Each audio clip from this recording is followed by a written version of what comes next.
The next thing I want to talk about are what are known as classes of languages, right? So there are many ways to group, right? Although I listed only 3 languages, possibly there are probably 25 to 30 languages in use as we speak. Okay. Now, so there should be some mechanism to group those languages.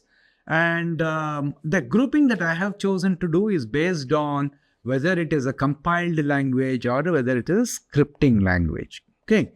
So compiled language means what, right? So it is, as I said, the high level languages are written using words, in English, thrown in there. But then what did we say? The CPU understands instructions given only in binary. Okay.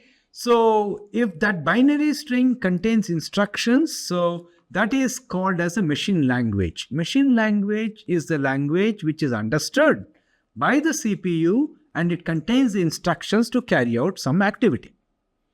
So the CPU understands only machine language, but human beings are writing programs in high-level language.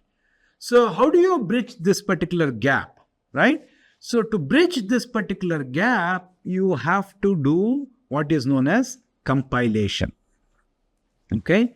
So compilation is the process of converting your program which is written in a high-level language into a form which is understood and being able to be executed by the CPU, right? Which is essentially your machine language. So this piece of component is called as a compiler, and this process of converting from HLL to machine language is called compilation.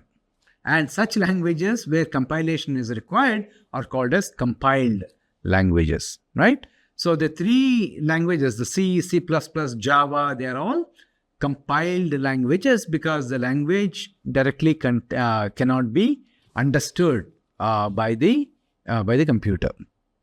There is another interesting class of languages called scripting languages. So in the scripting languages, even in scripting languages, you write the program using English-like vocabulary, right? So there also you will have words like if, while, do, and so on. But the difference is that here you don't have to compile and convert the program into machine language beforehand. Okay, so you may be wondering, so what is this new magic now wherein the CPU suddenly has learned how to execute instructions which are not given in machine language? No such magic has happened.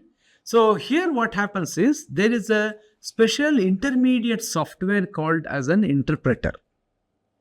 Okay, so interpreter is an intermediary, right? So because you can imagine that to be somebody like a translator,